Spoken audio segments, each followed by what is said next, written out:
especially when I've got some great guests, which I do every day. Carl Dakin's here again, and we'll be here on Monday also. Was here yesterday, doing phenomenal. Love his newsletter. I'd subscribe if I wasn't already. And with us is a new guest, Nathan Hirsch, who has a great background, also in Colorado. So is Carl. So I thought that would be part of a great pairing. To start it out, chat's open, by the way. We depend on chat to be as relevant as possible, give you some quality takeaways for your time, thought, and effort today. Carl, why don't you kick it off with your first thoughts on building businesses and a little catch up for what you're doing and everything else. Well, I've, they talk about doing these live stream shows where somebody's wearing their pajamas or their shorts. And I actually have on my boots for going out and shoveling out of snow. As many of you, everybody here in Denver, this is no surprise, but we got a lot of snow yesterday and the day before. I'm guessing around 20 inches at my house. And today is tax day for anyone who is a limited liability company. Just a reminder that today's the day you have to file those 1065 forms or be penalized very heavily by the IRS. So that's our little word of the day advice for anybody who forgot that today is the day. And I just have to now get my tax returns somehow to the mailbox in a way where I know they get date stamped today. And so jumping over that to stuff. I've been working with Don for, I said 3 months. Now it's got to be 4 months, going on 5 months. But I started working with him to learn more about how I might use LinkedIn Live as a tool and build a community of people who are supporting small businesses, which is my goal. I'm still trying to refine just what my strategy is and how I go about doing that. But I joined a cohort with some other people that Don is also mentoring on LinkedIn Live, and we get together and share information, and everything is just kind of escalating at this point. So I started a newsletter, a daily newsletter on LinkedIn on December 1st, and as of this morning, I had over 670 subscribers who are, I will say, a closer inner circle than the thousands of followers that I have on LinkedIn. And this has been kind of my learning journey, is to determine about people who know of me as opposed to people who will work with me, as opposed to people who will support me. Because when I want to go do something like a couple crazy projects that I was discussing with people yesterday, I want to know pretty much who I can depend upon to step in, comment, do something, introduce me, make things move forward, rather than going out and cold calling or evangelizing or trying to do something and hoping that somebody responds. So I find this has been a very interesting journey. I still think I'm close to the starting line as opposed to the finish line. And that's my opening remarks for your show this morning, Don.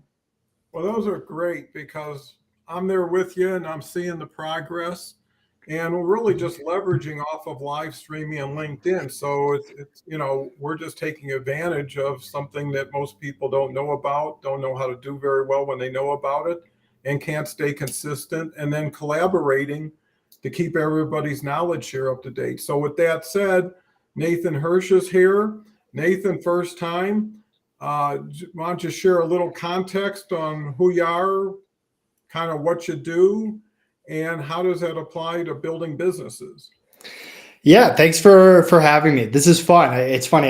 My business partner Connor and I, we committed to LinkedIn about a year ago, and it's just been awesome to see the platform grow. I've been on it since, I don't know, I was in college 2012 maybe, but obviously I was using it for a much different purpose. But it's kind of fun to be part of the creative world now, and I post every day at 5 a.m. Mountain Time for anyone that follows me on LinkedIn. But yeah, I'm a longtime entrepreneur. I've never had a real job. I was a big e-commerce seller. I sold 25 million on Amazon from 2008 to 2016. I built a e-commerce hiring marketplace called FreeUp. That's what most people know me for, a competitor to Upwork and Fiverr. Our unique thing there is we started it with $5,000. We had no office, no U.S. employees. We scaled it to 12 million, and we were acquired in 2019 by a company some of you guys might know, the Hoth. So since our exit, I've been building a portfolio of companies with Connor. Our newest one is Trio SEO. That's my T-shirt. It's our SEO company.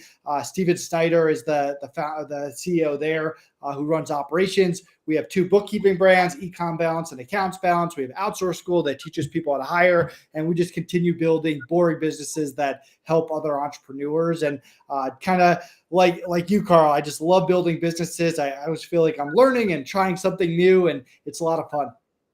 Well, that's great. I mean, that's the kind of energy we need here. And you know, they say it's always your music, not your words, people remember. And you know, when you get excited, it excites a lot of other people, even if they don't know what the excitement's all about.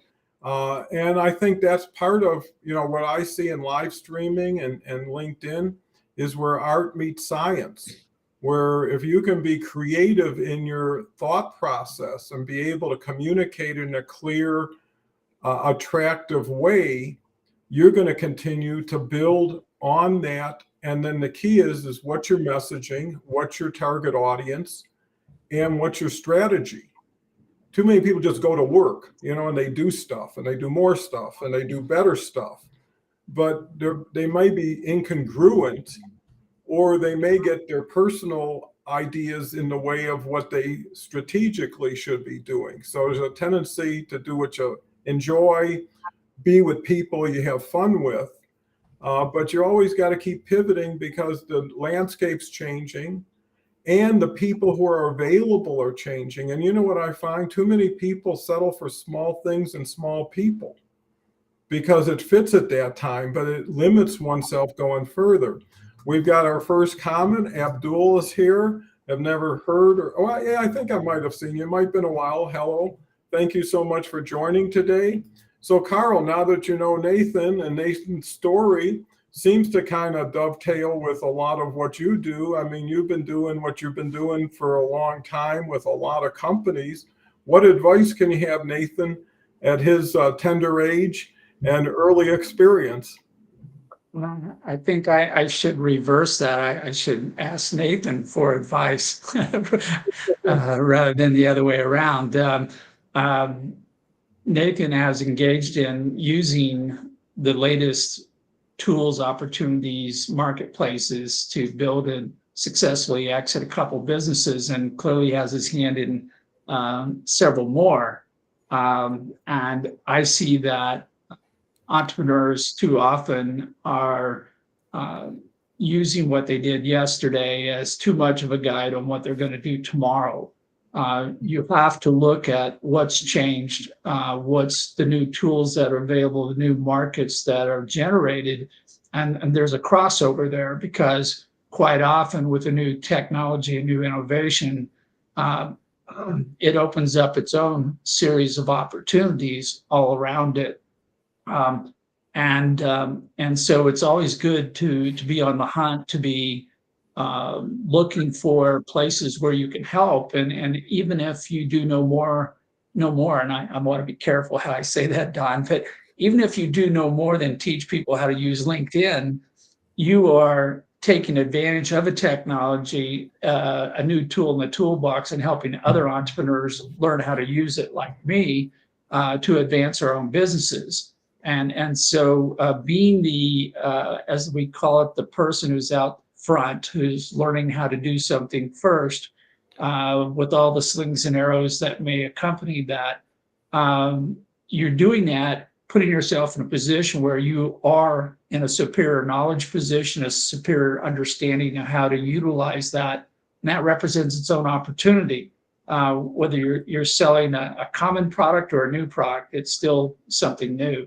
So I think that today it seems like we're making major adjustments in the capital markets, economics, cultural, everything keeps changing. And the pace of change seems like it's so much faster than it used to be.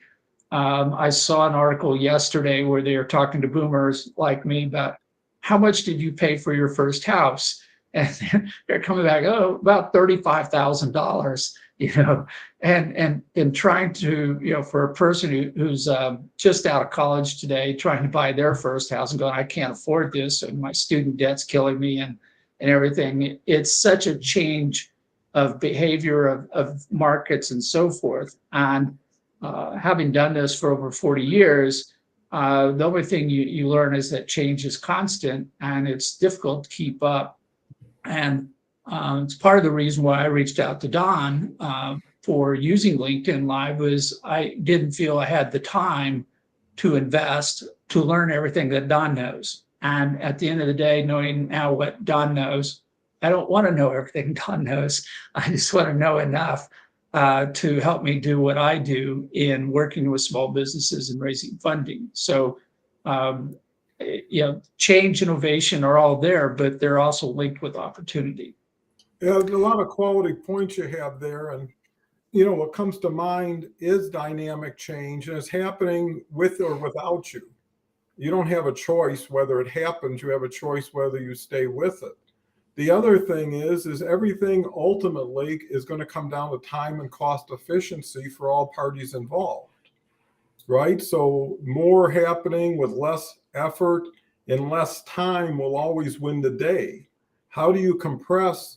And, Nathan, by being on these e-commerce marketplaces, and I'm fully aware of what that business is tenths of a point makes a difference. They used to say in retail is detail. Well, everything is detail. And how much do you focus on things no one else is focusing on to distinguish and differentiate yourself? Because now it's a global marketplace, right? You got to not be better. You got to stand above everybody for visibility. So how do you elevate your brand? How do you elevate your presence? And that's by choosing your message, consistently hammering that same message, not here's what I know, here's what I like, here's what I'm going to talk about today, and then measuring against it. Because there's so many people on LinkedIn that plant and cultivate and go back to planting and cultivating, never getting to harvest because they don't even know what the harvest is. They're just thinking it's like a lottery. I get 10,000 connections, maybe something will happen to me. I have 10,000 conversations, maybe some will happen to me. The difference is being proactive and creating the direct approach. People want clarity, they want brevity, they want speed. And, their timetable's not yours, especially in attention. But before we go any further, let's recognize Christine. Christine's been with us about a year at least. Wonderful lady. I can't talk enough about her. Family, MBA she's going after, corporate job, and everything else she does. She is the model of multitasking, but really growing and changing and evolving. I don't know who this is, but good morning, all. Good to see. I think it's Carrie. Good to see Don and Carl again, and to meet Nathan. Great. Here's a new name, Professor Dr. Yvonne Botris, with clapping hands. Greetings. Glad to have you. So Nathan, what drives you as to continue to expand? And because again, the more companies you're involved in, the more balls you have in the air. And how do you see you differentiating yourself in the marketplace by how you either manage these companies or help them be more strategic? Yeah, so I think my version of being an entrepreneur has changed throughout the year. So for years, I was just doing Amazon. That's all I was doing 24/7. Free up, same thing. 4 years, I ate, slept, breathed, free up. And from the exit, my goal was to diversify. And with that, it kind of challenges you to be out of the operations, not be the CEO, but instead be a founder, be above the business. And stuff like I own 2 bookkeeping brands. I'm not a bookkeeper. I'm not a CPA. So if I'm going to run those companies, I need to hire bookkeepers, hire controllers, hire people who can make decisions, build out the processes. I can support them around it with the strategies, the marketing, the hiring, the stuff like that. But every business that I start now, I only start if I have the right operator, someone who can take ownership. They have the entrepreneurial drive. They might not want to take the entrepreneurial risk that we do in terms of capital and stuff like that. But they're builders. They love building. So that's kind of my challenge. And what's been fun is how do we build one marketing team that's marketing for all these companies, put operators in each company, and then find businesses that have big markets, stuff like bookkeeping, SEO, hiring, not exactly the sexiest businesses out there, but they apply to every business. If you want to run a business, you have to hire, you have to do SEO, you have to do bookkeeping, and just take our small percentage of the market, usually around good customer service, good processes, knowing what an entrepreneur wants to value their time at the highest level. And that's kind of what's been working for us. And it's also just a different way of being an entrepreneur than maybe I did in my early 20s when it was just hustle all the time. Now I'm a new dad. I'm not trying to work weekends. I'm not trying to work nights. I'm retired from conferences and any work travel. So it really forces me to stay in my lane and put people in charge that can run those companies. That is such a smart approach. And the reason I say that is when people don't have a lot of opportunities, they chase every opportunity, instead of focused on that one and getting there in time and getting there in a great position. Instead of like, well, I got 5% here, 10% there, and it's not congruent. Because again, unless you're going to get leverage, I mean, when you aggregate companies, right? You need to get some leverage, or you just could have just stopped at one and invested more if it's just going to be different. So what I'm seeing, and I've done 700 of these shows in about 720 days. So for a year and a half, 7 days a week, I was doing one of these, is I see this as being the hub that can now support 7, 8, 10 companies in their communication strategy, in their collaboration strategy, in their connector strategy, right? Because when you pair 3 people on the same show, they're getting triple the audience they would have been on their own show, and much more if they didn't have a show. And at the same time, if you can communicate better to more people faster, you're going to win the day over those who didn't. I mean, to give you an example, Walmart's biggest reason for taking over Kmart was they were the first to install satellite dishes in their stores. And headquarters would get information a day or two earlier and be able to use it than Kmart. And it created like a 4 or 5% percentage of distribution benefit. So when you can, and another thing is change is coming faster than ever. Windows of opportunity are appearing more than ever, but they're opening and closing faster than ever. Right? Because they become legacy in time, or someone just masters it better than the people who were there before them. So I see this as, I was talking to a fashion house and they've got like 50 designers around the world. They're thinking about doing a live stream internally just for their 50 designers so everybody can get around the table, and share what's working for me this week. How do I save money? And everybody has an audience. You've got investor audience, you've got a service provider audience, you've got an employee audience, you've got a corporate audience.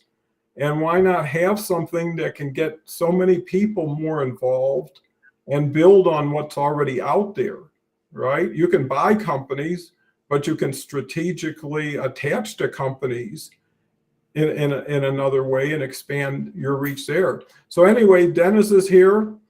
Dennis here every day. I'm here to learn. And Dennis is in Denver. He's had a heating and cooling business for 49 years.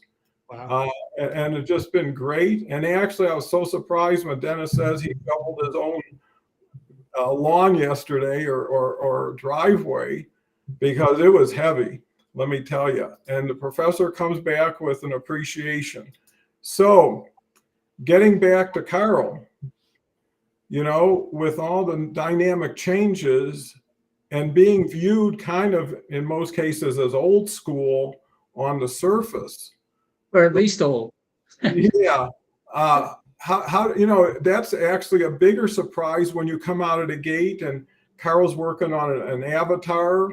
and he does outsource. He takes advantage of outsourcing, AI, LinkedIn, live streaming. And you know what it is? It's not who you are, but it's where you are, right? How close to the edge are you working? You know, how many elements are you embracing? And you can make a great, even Frankenstein, if you combine everything in a proper way. So, Carl?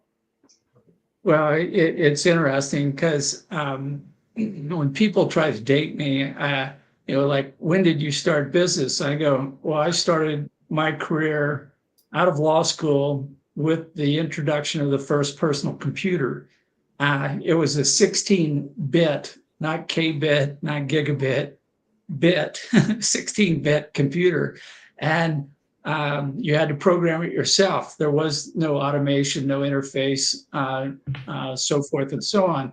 And at that time, as the early industry started, there were dozens of different hardware platforms with dozens of languages. It was the Tower of Babel all across the board.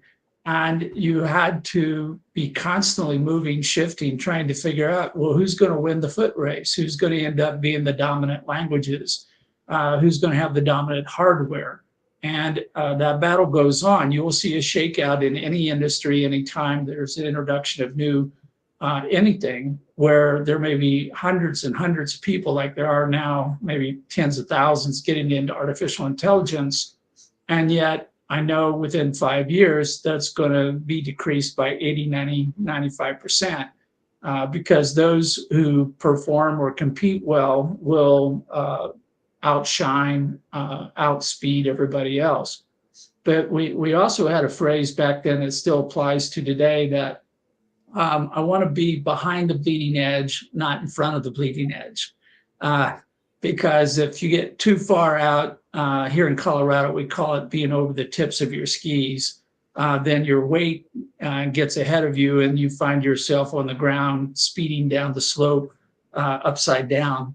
And that's not a place you want to be.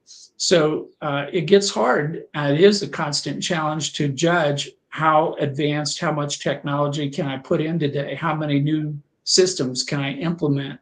And to the point you made earlier, Don, we end up with a lot of systems, and quite possibly they're contradicting, fighting each other. So you have to work to try to figure out, well, do I keep this one, get rid of that one? Can I combine these two? Do I find a new service that can do these for me? Because we all end up running out of time. So Nathan, I'm so pleased that you have taken control of your time and you brought in all these other people to work on your different business opportunities, because too often the entrepreneur just says, my only way forward is to go faster, and they burn up quicker. It's like a space capsule re-entering the atmosphere. It's like, okay, now that we're going at a high speed, we're just going to disintegrate, because we don't really have control over our life. We let it get out of control, the business taking over our personal life as well. So it's a constant battle to maintain control while moving forward and changing and doing all these things. So it's good. And finding those new niches, helping small businesses is really a good thing that you're doing, Nathan. And we'll probably need to talk about how you're recruiting people, because you seem to be doing well in picking up entrepreneurs, or I will call it entrepreneurs in training, since they're not totally risk tolerant the way you may want them to be, or maybe not. I'm curious to that question, because we talk about entrepreneurs willing to take risk, and a lot of time they don't even know what the word means. It just means they go do something. But a lot of people would like to run a business, but they don't have a risk tolerance. They're risk adverse. So how do you kind of pick a person who can do something as an entrepreneur without them going off on their own and getting lost, and at the same time not being so conservative that they're not getting the job done? Yeah, it's a good question. It's funny. I consider myself risk adverse, which is weird to say because I've been starting businesses forever. But I mean, I bootstrap everything. Most of the companies I start, it's with small amounts of money, $5,000 to $15,000. I'm running them remote. I'm not signing big office leases. I'm doing whatever I can on the legal side to protect us and set it up correctly. So it's not like I'm taking $500,000 and putting in somewhere, or taking a second mortgage on my house, or anything like that. Now, with that said, I kind of go into it knowing that entrepreneurship is hard, and just because you had past success doesn't guarantee you future success. Most businesses fail, so I kind of have that mentality. But I try to go in markets that are big, where I'm not trying to create a new market. I'm not trying to make the next Uber. I'm trying to take something that's already there, like bookkeeping or hiring, and put my own spin on it. And hiring it is one of the most important skill sets you can learn as an entrepreneur. It's the first skill I learned when I was at 20 in college running a business, and I had no idea what I was doing, and I was just hiring anyone that applied. And I spent years really perfecting my hiring process, looking for not just skills, but the right attitude and the right communication as well. And now we actually teach our hiring process at Outsource School, for anyone watching, outsourceschool.com, and really looking for not only teammates, but those operators, the operators that, yeah, they don't want to put capital in. They want some stability. So they'll get some kind of profit share, but they'll also have a steady money every single month as well. So they want that. Someone who doesn't have the skills around whatever their skill is to grow a business. Because if you're a really good baker, that doesn't necessarily mean you're good at running a bakery. There's a lot that goes into running a bakery. You got to do the finance and the marketing and the hiring and all the stuff outside of just making good bread. So we try to find someone who knows that they're not going to be able to overcome those weaknesses. We're good at the hiring. We're good at the strategy. We're good at the marketing. We don't know how to do bookkeeping. We could do SEO. My business partner could, but we don't have the time to do it. So we need someone who can come in with that skill set, who wants to learn the stuff around it, but knows that we're bringing that stuff to the table, and that they can't lose money at the end of the day. If the business goes out of business, which happens, hopefully it doesn't, but if it does, we'll be okay. We know that at the end of the day, they're not going to lose money in that equation. So that's really what we look for in someone. I think, you're so ahead of your time, because it took me, again, you're never as bad as the first time you attempt anything, right? Because you're going into it with everything you had before you did it, and most of it doesn't transfer at least that well.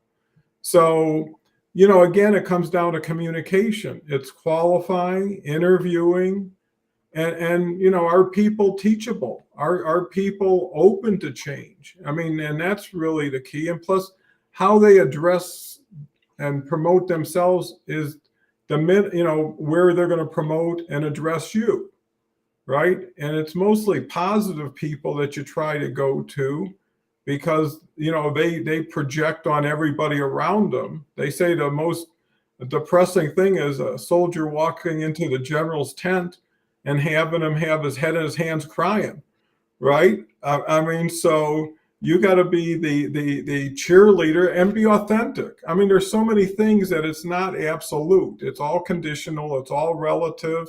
Situations change. How do people take responsibility? How do people take accountability? Because people say, I made a mistake and I'm going to learn from it, have such a better situation going for them, then nothing's wrong. I can make it work. Don't worry about it. And then who is a me person versus a we person? And then how does that transform into reality when the rubber meets the road?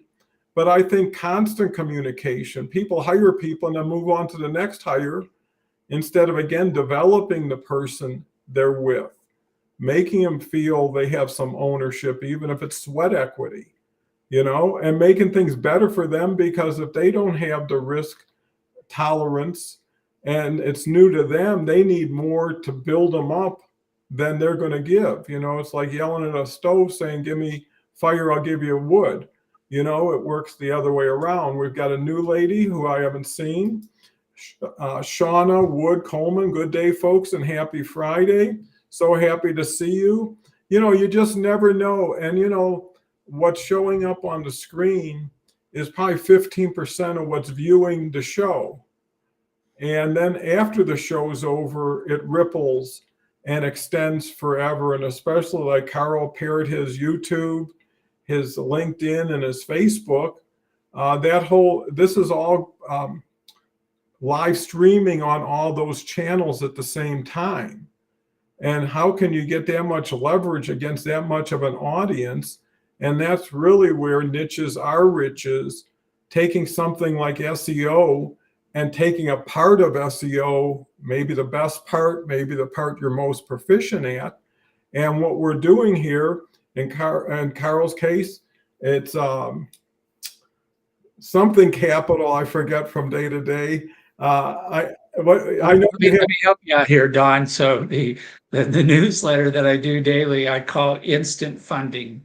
And I selected that title because that's what everybody wants to talk about. They don't want to talk about tomorrow funding or I've got to work hard funding. They want to talk about instant funding.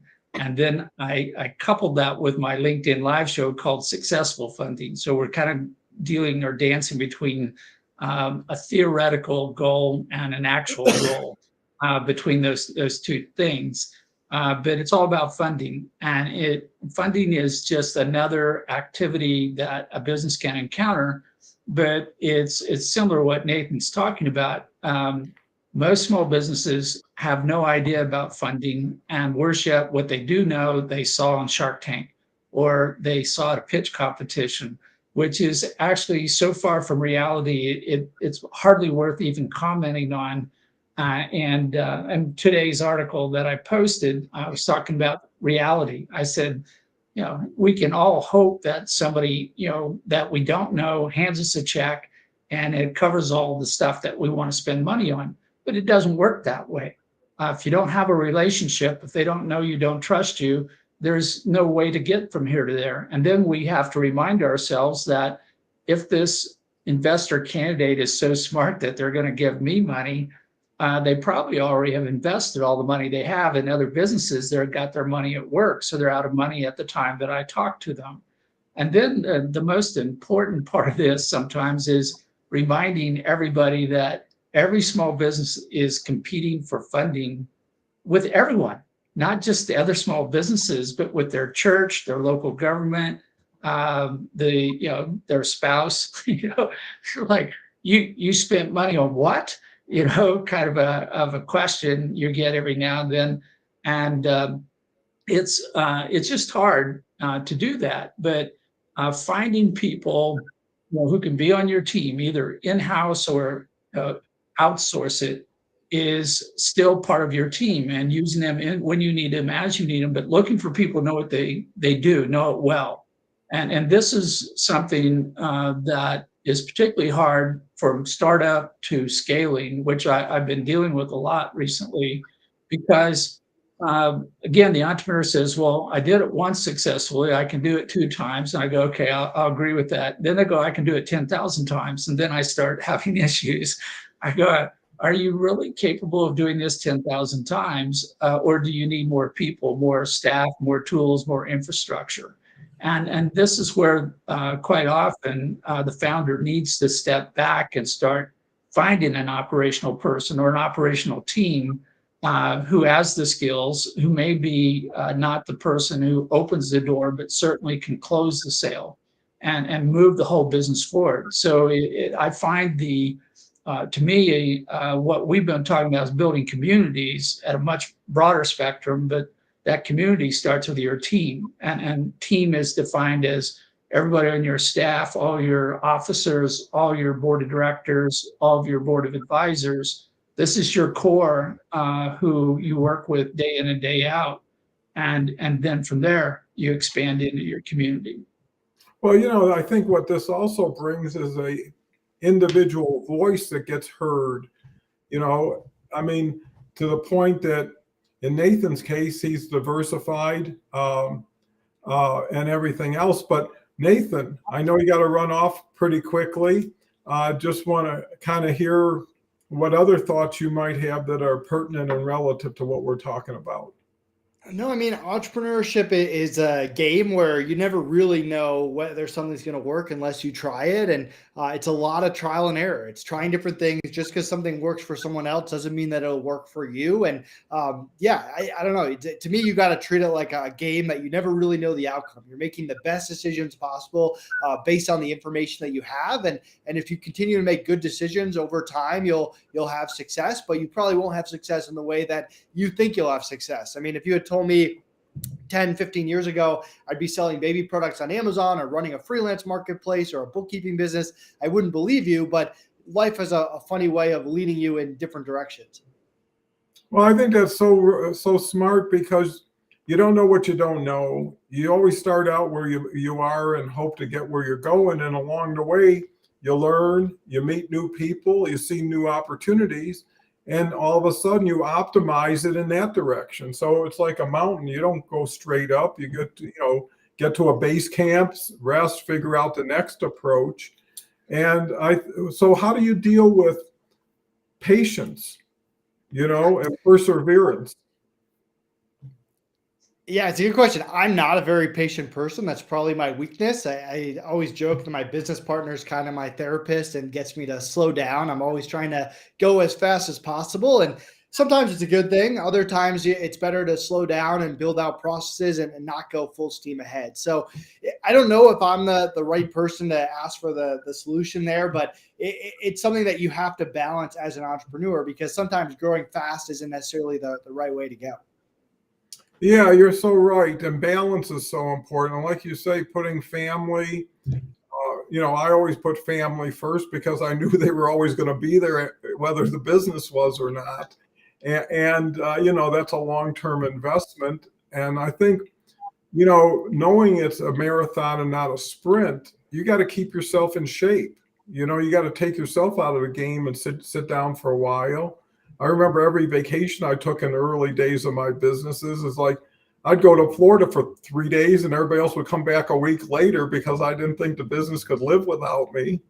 And you find it lives just fine and actually better by giving everybody a break in the action. And then you get to settle, right? Because to your point, you compete against yourself after a while, instead of filling in and letting people catch up or actually letting other people run. Right. And getting behind them. So, there's so many valuable tips that are really just nuances or facets of something that people aren't aware of and don't really focus on, that little things done right compound over time in great ways. And it's that how to eat an elephant strategy, one piece at a time. And I think business is something to be enjoyed. Right? It is kind of an art form and a science in itself. And, sometimes when you exchange frustrating with fascinating, things get better. Right? It's like, how could this happen? This is fascinating versus I'm ready to pull someone in here and give them a piece of my mind. Plus, there is something to reflection, something to responding and not reacting. And something to understand that mistakes get made, and if the person had the best intentions and learned from it, it's harder to find a new person, train him, and get to know him like that person. But everything is everything. Any last thoughts you want to say, Nathan, before you head out? No, I'm trying to follow in Carl's lead. We just launched a newsletter. If you go to nathanhirsch.com, that's my newest little project I'm working on. We send it out every Sunday. So if you're listening, feel free to join that. And really appreciate you guys having me on. And I'm sure I'll see you guys around LinkedIn. Oh, sure. And I'm going to reach out. We're going to have a call. So love to hear your feedback. So thank you, Nathan. Enjoy the weekend, and we'll talk again. You too. Bye, guys. Bye-bye. Bye. So, Carl, that was refreshing, getting a new insights from someone who's so far been pretty successful. Yeah, there's trends right now saying that entrepreneurship is trending downwards, that we have fewer startup businesses, and that this is generally viewed as a negative thing. I'm in an agreement with that general concern. And there are so many reasons not to start a business today or not to be an entrepreneur, because it is hard. there is risk associated with it. And at the same time, it seems like most of the rah-rah cheerleading encouragement to become an entrepreneur is without substance. It's somebody's got an agenda where they're pushing you to go out and start a business, which may not be right for you as a person. It may not be right for you at this time in your career. It may be not right for so many reasons. But I am so happy when I see people like Nathan who have gotten out there, have been successful, and are continuing to create new businesses because they are a source of inspiration and energy to everybody around them. And it sometimes as I was listening to him talk, it seems that the successful entrepreneur sometimes is the person who can innovate rapidly, who can quickly test an opportunity and either step into it or step away from it, so that they're not going all in. As he said, I'm not putting $500,000 or $250,000 into something and then fighting it blow up on me and then having to clean up the wreckage on the backside. He's testing all the time. He's extending beyond what he knows to what he doesn't know, but he's got a home base. He's got a base of operations, which represents his experience, his confidence, and how he goes about doing things. And that now is serving him well as he tries to do more. I think there was a quote by Peter Drucker, I may have the wrong source on this, that said that entrepreneurship is like driving a pickup truck after dark in reverse, using the rearview mirror as your guide. And it feels like that all too often, that as you go out and do something new during the day, you're constantly kind of checking to see, did I go blue ocean and step so far away from everybody that nobody knows where I went? If they send out a search party, they'll never find me. Or am I simply looking at the world differently? Meaning that I haven't moved, I just have a broader vision of the world, and I now see things more clearly, which may reveal some new opportunities and some things I can do.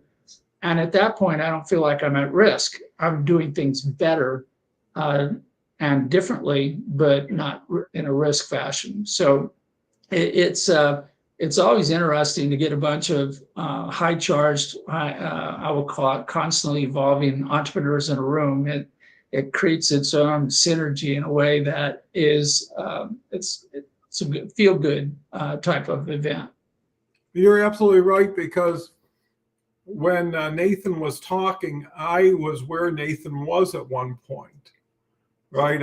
I had just started a family while I had my business. I had to make a lot of mistakes in every area to understand at least the area, let alone how to be proficient at it. And, you know, you forget when someone has almost unlimited energy, almost unlimited reach. But here's the differential now is, and when I was doing business in the 80s and even 70s, it was a physical world. When you went to borrow money, you needed money for a location, for a plant, for a system, right? And now, because of apps, software isn't anything what it used to be. And there wasn't even software at a certain point.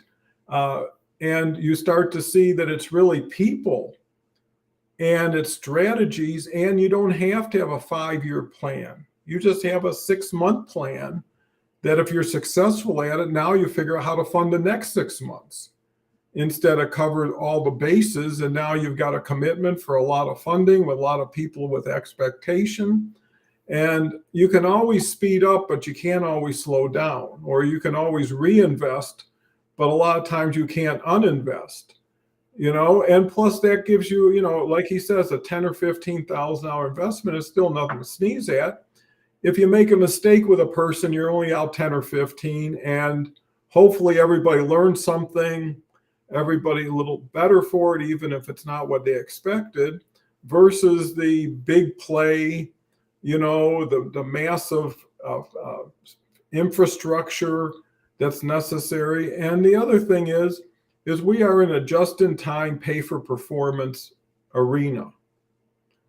And what I found when I did some turnarounds and restructurings, it was always the fixed overhead that killed you, right? It was the leases you couldn't get out of. It was the employment situations you couldn't get out of.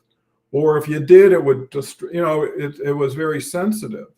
Now, if it's just in time, pay for performance, that way when something happens, something else happens or something else doesn't happen. It's shared responsibility.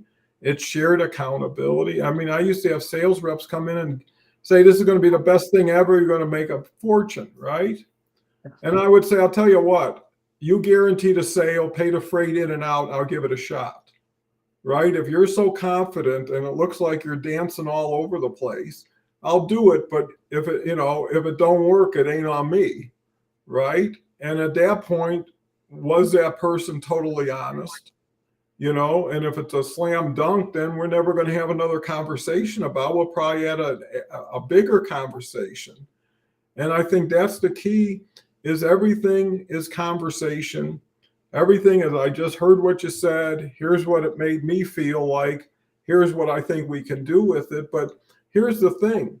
In the past, you were either local oriented or industry oriented. You had very little choices. You had to work within that framework or that arena typically.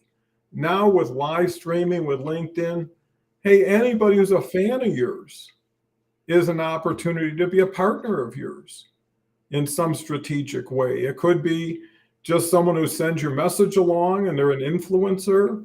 It could be a sponsor. It could be an investor. It could be somebody that Nathan would want to hire.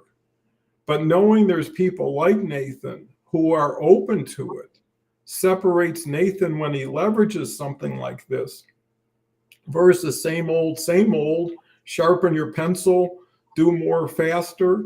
That's more of a quantity play than a quality play.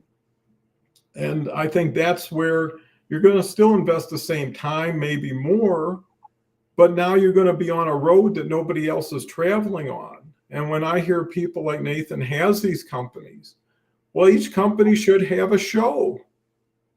Because when you look at investment, even my program, if you're in for under $500 a month for a couple months, for $1,000, you're on your way if you choose to be. And if you want to have what you have and this, you have them both, because what you get is more frequency, right? So if you have 5 shows a week that are really good shows and niche, it's better than having 2. But how do you have those shows without creating all that work before and after the show? And I think that's where, again, you expand, you compress, you expand, you compress until you get to a distillation that's really high quality. But can't have a show without recognizing, Dennis, you were an early leader in staying up on the advancing slope, and teamwork still works, helping stay in control and avoid the toll. I'll tell you one thing, when you're in business for yourself, it's one of the lonely places in the world at times.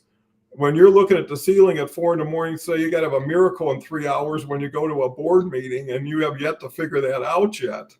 But it makes you figure something out. Beverly's here. Beverly's Tuesday. Wonderful lady, wonderful professional, great at everything she does, inspires me and encourages so many other people with her positive attitude. Great to be greeted. Beverly comes back. Great name, Carl. Everyone wants instant results. Must be with instant funding. Dennis comes back with an instant fun is more fun. Funny way to make enjoyable money. Thanks for reminding us. That's an important point. Have some fun with everything you do. Have fun with the people you're with. It's not always nose to the grindstone. Sometimes it's like, hey, let's go out to lunch and just enjoy lunch, right? Take a break from the action. Do something different. Mix it up a little bit. There's always tomorrow if you take care of today. Dennis comes back. If you're not a patient person, you could stay a healthy entrepreneur for sure. Yeah, patience is a virtue, because sometimes it just takes a while to come full circle. You got to let it be to allow it to continue to go where you want it to go. But here's the thing, if you got 10 bets going, you don't focus on any one. It's like watching grass grow. It takes too long. Professor comes back with thanks again, appreciate it. So, when I look at Nathan, and there's so many people like Nathan. I mean, we're talking Colorado, but if you talked nationally and then you talked internationally, how many people would love to know what Nathan knows?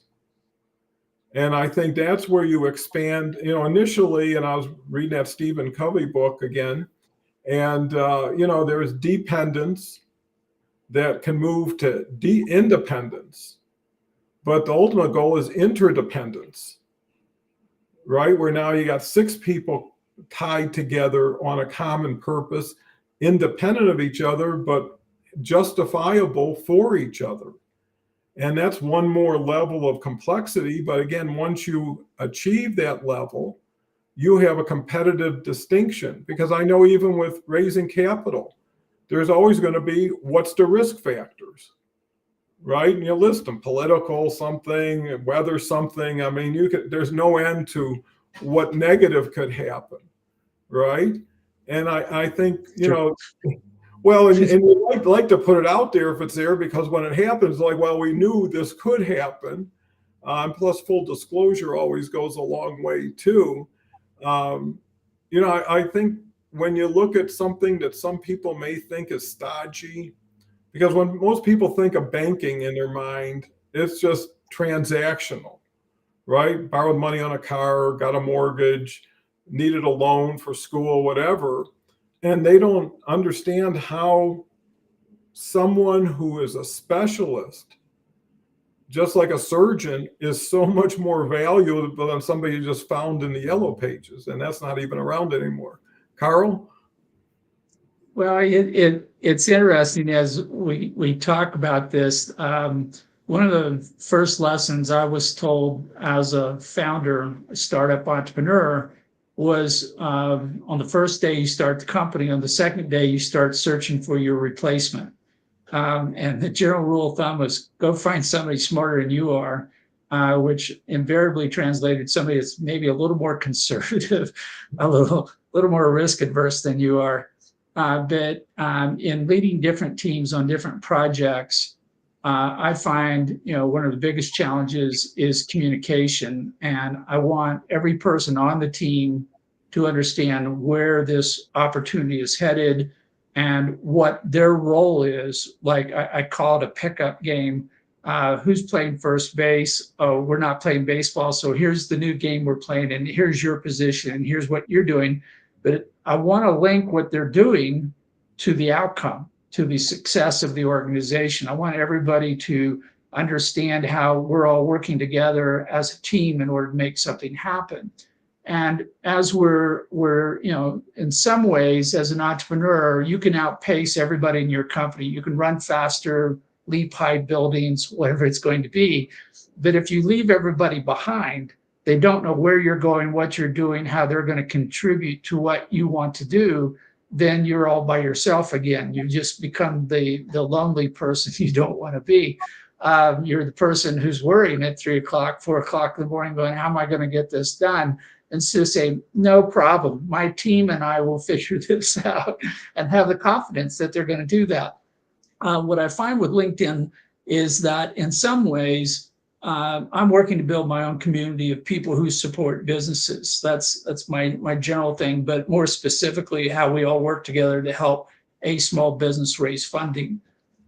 Using LinkedIn is like me educating everyone out there on how they can help me help small businesses raise funding. So this is kind of how I'm communicating through my show and through my newsletter. Is I'm saying, if you agree with me that this small business, I had a great conversation with a guy yesterday who is trying to redevelop neighborhoods that are in serious economic distress. Well, how are we going to get there from here? Well, by the time we got done, we named 5 different groups that need to come together with different skill sets and work together in order to overcome this difficult challenge. But if we do it the way we talked about it, it actually is no longer difficult, because we have all the right skills, we have all the right people, the right experience, and the risk disappears, which is a lot of what Nathan was pointing out. He says, yeah, it sounds risky, but I know what I'm doing. that takes the risk, most of the risk out of the equation. So I see that, being on LinkedIn, being on this show, communicating with people, part of what I need to do every time I do that is say, I am looking for more people to be in my community, but let me show you how you can be a member of this community, how we can work together. And so, in effect, we're building best practices on how to be the best entrepreneur we can be today. And that is dependent upon other people with other skills and having those people in ready to help mode because they're already part of your community. Without that, you're doing it all by yourself. And as good as you are, Superman, Superwoman, I won't lay bets on you at that point in time. Well, you make a good point, couple good points. And one is you have to let someone in for them to help you. And you have to be open to coming in to help them. And only through trust and safe environment can I take, I mean, if you take today, and I always qualify it or relate it to like a buffing wheel, right? If I come on the show at 9 and on one side I've got Carl, the other side I've got Nathan, and they're bringing thought and ideas and experience to the table. First of all, I'm focusing on what they're talking about, right? So if someone says bootstrap, I'm thinking bootstrap, right? Well, after the conversation, my vision has changed. Why? I adopted a lot of Nathan's youthful, getting started nature, Carl's experience, wisdom, but also being at the front line and starting line with somebody like Nathan, because if you adopt something, whoever, I mean, you buy a camera, someone buys the same camera, you have the same opportunity and capabilities. They don't care who's snapping it. And anybody who can be forward thinking, but also marry it with some traditional relationship building skills. You know, technology by itself isn't enough. Relationship skills by itself isn't enough. How do you come up with the right ingredients? You know, some people bake a cake, same cake, but the taste is definitely different, or whatever you like in that. And I think you allow yourself, just like a car, to get, hey, put me through the car wash today, you know, clean off some stuff I don't need, polish it up to where I do need it, and then identify the people that make me better for being around them.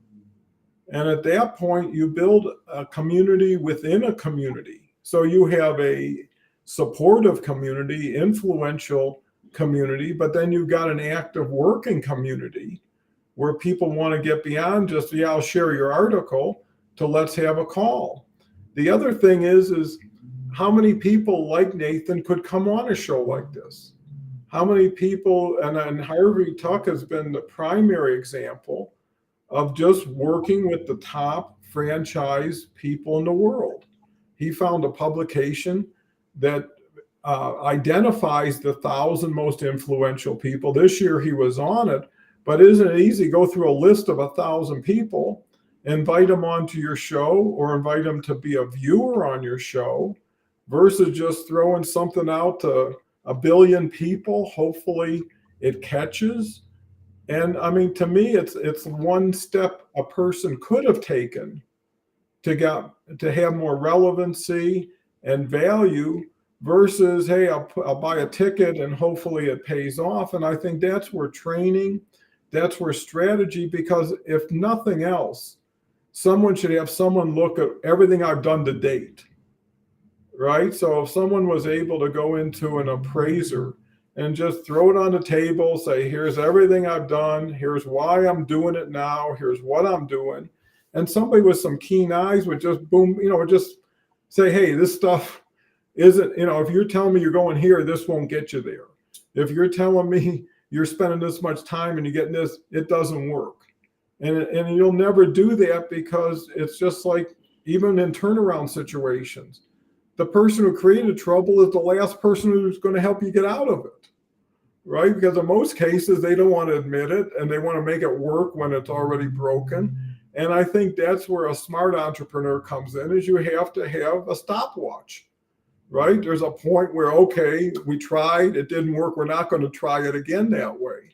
And I think you have to act as if you are your own boss. You almost have to be a little bit away from yourself to look at what you're doing. And people love to see you find an answer quicker than most of them have, or at least around the same time, and take action on it. So I think this has been a very refreshing, mile a minute conversation. I'm so glad we had Nathan today. And having Nathan teaches us about having Nathans and what that can do to a show like ours. So, Carl, final thoughts. It's basically everybody needs to look outside themselves to build their team, their community, to get the talent to allow them to compete most effectively, most efficiently. And as we're using Harvey as an example, Harvey's created this franchise show, but by doing that, he's taken a path and he has demonstrated a way to be successful in elevating his own brand and by sharing information of experts with everybody else who wants to learn more about franchising. So he's paying it forward. He's putting it in a format where everybody can see it. And he's doing it in a way that's methodical, strategic, so that he's getting a lot done. And this is essentially what we're telling entrepreneurs out there, that if you want to be successful, there are people out there who are willing to help you get where you want to go. And depending upon what you want to do, can probably do it better, quicker, faster than you, which is great, because that means you don't have to do it anymore. You can get back to what you do best. So it's an ongoing adventure, but it's also a learning curve. Every day you try to get a little better. And this is one of the latest, best tools for doing that.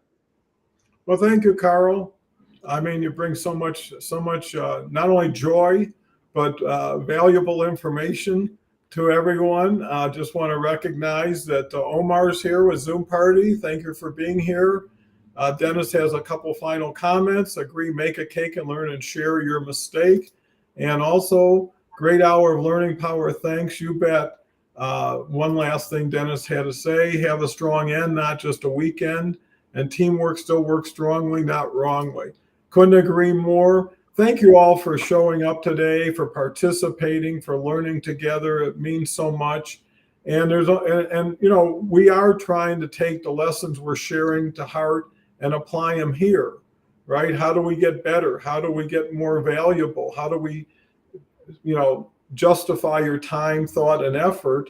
It's nice when you end up with a couple emojis, that kind of share people's, let's say, gratitude.